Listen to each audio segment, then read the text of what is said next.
Here, a short overview. Taiwan and China has some conflicts. Yeah, from me, it's like the pressure and the threat is always there since I was a kid. So we are used to it, like it's our everyday life. So one day up on the top of the mountain and in the evening down drinking some beers next to the seaside. Yeah. And you can surf, you can stand-up paddling, you can do snorkeling or scuba diving, everything you can imagine in Taiwan.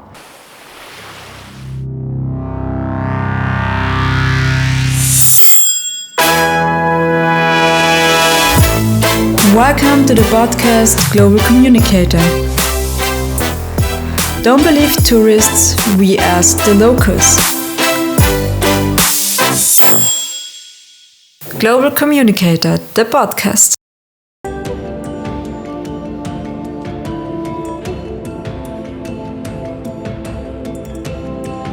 Hey Jung. Hello. Hello. Nice to meet you. What a pleasure to have you here today. To meet you too. Let's have a sit and speak a bit about your home. Like you're born and raised in Taiwan, right? Yes. But now we sit here in Munich because you're living already since a few years here in Munich, right. And in 2014 you have been living in Innsbruck, right? Right. So give our listeners a short introduction about yourself. So I'm from Taiwan, and like Marco said, I was in Innsbruck in 2014 for my exchange program. And then I entered a technical university in Munich, and I studied there for 2.5 years, and then now I work in Munich. Yeah, and today we are going to speak about Taiwan, yes. A very special country, and I got already a few information with you in my preparation, and you told me that you are a very good chef and that you know a lot of meals, so our listeners are getting very, very good information about the dishes in Taiwan. But at first, give our listeners some general information about Taiwan. Taiwan is an island, and we have 23.5 million people in Taiwan. And we have, of course, a lot of beaches and mountains. The highest mountain in Taiwan is almost 4,000 meter height. Which surprised me, really. I didn't know that. I know that there are a lot of beaches, but I didn't know that you have such a high mountain. Yeah, we have more than 250 mountains are higher than 3,000 meters. That's what I know, but I didn't know that they have even over 4,000. Yeah. But unfortunately, we don't have much winter sports in Taiwan. Yeah, because it's too the mountain's too high to reach. So yeah. Okay. And always funny that all the people which I have in my podcast start with winter sport because I'm such a fanatic of winter sport. And Taiwan is also the region or the origin of the bubble tea. The bubble tea. Right. So I guess it's quite famous there too, right? Yeah, we like to drink tea and more than coffee, I guess. Yeah. Okay. Yeah. So, well, that's not my opinion, but I don't want to change your opinion. Yeah, thanks a lot. And well, when we speak about general information, I asked also some friends which have been in Taiwan, and they told me that Taiwan is very, very clean. Yes. For example, we have very clean metro, because we are not allowed to drink or eat or even drinking water in the metro. Okay. So that's how we stay clean, and people are really follow this rule. So yeah, I think we did a good job, and also for like how we educated, like you will not see much garbage bin on the street like here in Europe, because we are educated that we should, if there are no garbage bin on the street, you should keep in your bag and bring home. So you keep your garbage with you and bring it back home and put it there to the garbage? Yeah, if I didn't find any garbage bin on the street, so I will bring home. Yeah. Very good. Yeah. That's what everyone should do, definitely. Very good for the environment, and happy to hear that you have that like this.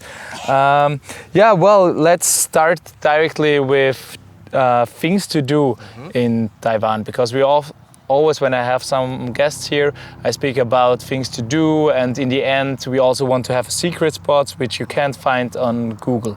So what is in your mind at first when you speak about things to do in Taiwan?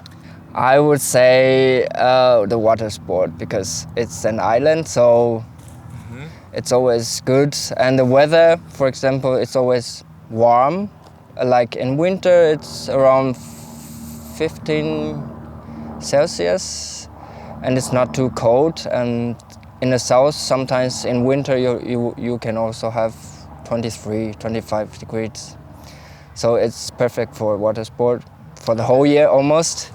And you can surf, you can stand up paddling, you can do snorkeling or scuba diving, everything you can imagine in Taiwan.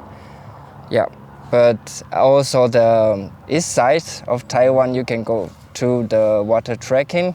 It's like you can go from the bottom of the river, go up to the origin of the river, so you will pass through a lot of ponds and waterfalls, and yeah, it's a nice activities in summer. That's a so-called canyoning in Austria. I don't know if it has an international name. Yeah. And there you have also to fight with the flies as we have here. Yeah. There are actually so many flies above our heads, but we still keep to try to be focused, right? Yeah. Anyway, interesting that you have surfing there a lot. I didn't know that in advance, and I just came back from a surf trip in Portugal, so my next surf trip will be in Taiwan. Yeah. You can show me some nice spots. Yeah. As almost the east side, it's Pacific Ocean, so they have good waves, and there are also there are also some tours you can go to watch the dolphins and the whales. We also have whales nice. in Taiwan. You can watch. Yeah. Okay, a lot of water-related activities. Yeah. Very interesting. Yeah, sounds like a good holiday there. So when we go there, what would be a city which is really interesting, where we definitely should go and we shouldn't miss? For example, in Taipei, you can from the beach to the mountain in half an hour. Okay. So it's really nice. You can make it in one day. So yeah. Really so good. One day up on the top of the mountain, and in the evening down drinking some beers next to the seaside. Yeah. So it's nice. Okay, Taipei, you said? That's Taipei, yeah. Because it's with this, you can see the city, and around it, it's the mountains, and then there are also the seaside there, and also the south. I love the south of Taiwan because there are many beautiful beaches, and it's just like the island vibe there. So you can just chill on the beach and enjoy the sunset, or if you like to surf, then you can also go to surf. Another city next to Taipei, I would say maybe the east side called Hualien. It's the lone city in Taiwan. There are many different things you can see. For example, you will see the rice field. If the season is right, you can see the rice field with gold color. And there's more slow compared to Taipei. So okay, life is slower there. Slower there, yeah. Okay, otherwise it's very structured and a bit fast, people told me, right? It's the same like the big city in Europe, so yeah. And also the transport, the train, the metro and the buses are really good for the tourism. So if people travel to Taiwan, they should take the public transport. The public, yeah, it's good. For example, if you go from different district to another district, you should take the train. So we built it like a round trip. Okay. So you can basically with train to do the round trip. Okay. So it's it's almost on time, better than Here in Germany Yeah. or in Austria. Okay, I see. Yeah, well, I expected that, to be honest. But cool, that's for a round trip very easy. You just take the train line and then Yeah. you have already the line for your round trip. Yeah. Yeah, well, for lazy guys, is that the perfect planning? Yeah. Cool. Well, perfect. And after we have all the spots and things to do, what would be a secret spot in your mind? The secret spot, I would say in Taipei, it's called Elephant Mountain. You can reach with a metro. There's there's a metro station. Okay. So you can just hike up to the mountain, and for 1 hour, 40 minutes, and you will reach the top of the mountain, and you can see the great view from Taipei, and also the Taipei 101, one of the tallest building in Asia. And I would say you can go there between sunset, so that you will see the night view of the Taipei city. So it's also really nice, yeah. So Elephant Mountain is our secret spot. Definitely thing to do. So listeners, go there for sure. And please tell us in the comments how you find the Elephant Mountain, right? Yeah. Very good. Yeah, thanks for that, Jan. And what more is really important, we said it already in the beginning of the podcast, you're a very good chef and you know a lot of dishes from Taiwan.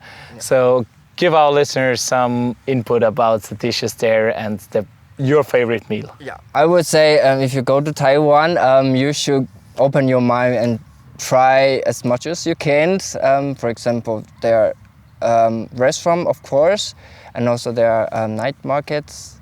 There are a lot of night markets in Taiwan, so you have to definitely try a lot of things. The prices are cheap. I would say one dishes or one portion of food from the stands in my market costs around €1. So it's cheap and you can try as much as you want. Yeah. Awesome, as a water here. Yeah, and we also have different restaurants. One of my favorite is Xiaolongbao. It's like dumplings, but it's full with the soup inside. So when you enjoy it, you can taste the soup from the dumpling and with the soy sauce. Xiaolongbao. Yeah, we will add that to the description at our video, and people will easily find it on YouTube how it looks like and can order that in Taiwan. Yeah. Very good. Well, good. I'm already hungry. It's probably also the tea time, but anyway, so we had our secret spot, we have your favorite dish already, and now we go to a topic which is a bit more serious. We all know Taiwan and China has some conflicts. Yeah. So can you give us a bit input about this conflict in your opinion? Yeah, for me, it's like the pressure and the threat is always there since I was a kid. So we are used to it, like it's our everyday life. And I don't know whether it's because of China. I have seen many bunkers in Taiwan. For example, there's one bunkers in our elementary school. Oh, really? Yeah. Okay. So we all know where is it, and we also have every year we have the practice for the war. Yeah, train in case of war. Right. Okay. So everyone, for example, every cars on the street should be parked to the roadside, and for some school, like my elementary school, we will they will show us where the bunker is and something like that. Yeah. Okay, so it's already a big part of your life. Yeah, it's a big part of our life. Yeah, in Taiwan. Yeah. So you're used to that, and the conflict is daily routine, more or less. Yeah. Okay. But would you say it's safe if people are traveling to Taiwan? Yeah, I would say it's safe. I don't think it will happen so that quick that no one knows. So basically, now it's actually safe Okay. to travel to Taiwan. Yeah. So listeners, you can still go there and enjoy the good dishes and the mountain and the sea life there, right? Of course. Yeah. Of course. So nothing to doubt about it. Yeah. Very good. That's actually at the best end, but we have still a few questions open. Like there is a connection between the European Union and Taiwan. Can you tell our listeners what it is? Taiwan have produced a lot of semiconductor, almost 90% of the world. So there definitely a lot of connection to European Union. Also, during the pandemic, the coronavirus time, we also donate a lot of masks. You even donated. We didn't bought it from you. We didn't buy it from you. You gave it for free. Oh, cool. For example, I have read on newspaper that Stamberg. Yeah. They have the sister city. It's Taipei, and then they are looking for. At that time, they are looking for the masks because they are they couldn't find any in Germany. So they just called Taipei and asked if they could donate some for them, and then Taipei had donated some masks to. Okay, really nice. So the partner city relationship works really well. Yeah. Happy to hear that. When I thought about Taiwan, I thought directly there's a big tech scene there, and as you said, there is like 90% of the Hauptleiter. What's the name again in English? Semiconductors. The semiconductors, which are here in the European Union, are produced from Taiwan. Yeah. So so the technical, economic is very strong there, right? Yeah. But is there also strong tourism in Taiwan? Tourism, I would say not like Thailand or not like Singapore. Taiwan is still somewhere that not so famous in Europe. But I would say I have guided many friends of mine from Europe, and they all love it. And some of them also tell me that I should actually do the tour for Europe and to Taiwan. Okay. Because they love it, and they So guys, if you enjoy want to it. have his contact and his numbers, just text us or leave a comment. Our new tour guide. And if you ever open a tour guide company in Taiwan, let me know. I will definitely put it to the instruction. Yeah, of course. Yeah. So they are all enjoy the trip to Taiwan. Yeah. So also Taiwan is still a hidden point. It's like a secret. Right, hidden point. Yeah. Cool. Yeah, well, so perfect that you are in my podcast and we can share that around the world. Yeah. Yeah, perfect. Yeah, so thanks a lot. In the end, I always ask my guests about some words in their own language, and I try to repeat them. I'm not the best one, honestly. Yeah. I failed often already, but I still try. Anyway, but there will be words which are useful in daily life when I will be in Taiwan. I have an interest point that it's called 你吃饱了吗? Say it again, please. Yeah. 你吃饱了吗? Le吗? Yeah. It says have you eaten? Have you already have your meal? Like it's like the greetings in Taiwan. People are not saying how are you? They say have you eaten already? Because it's really, because you greet people at the street. Yeah, have you eat already? Yeah, because it's the eating. The food is really important for Taiwanese.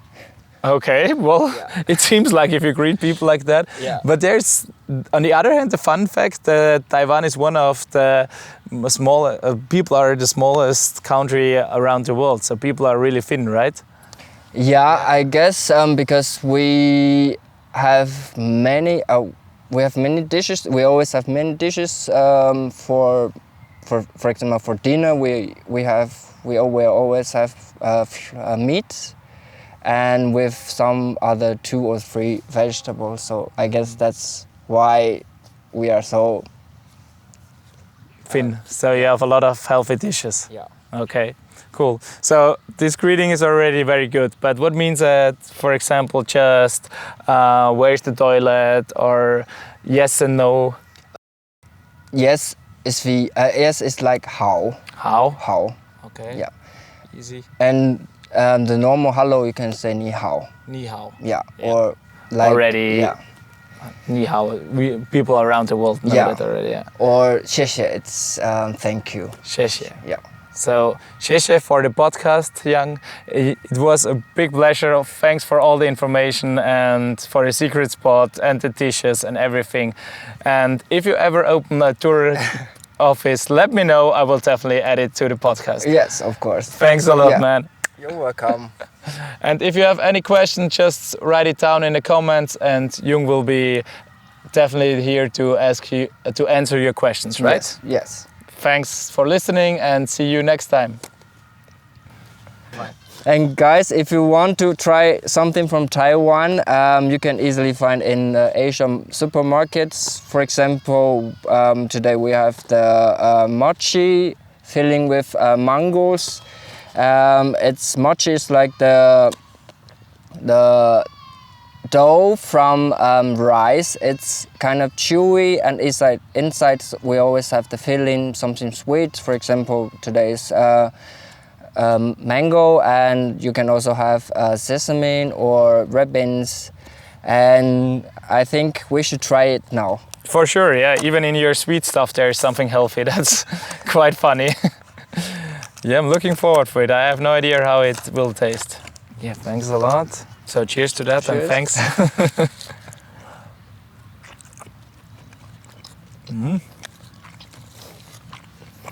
Totally different than I expected.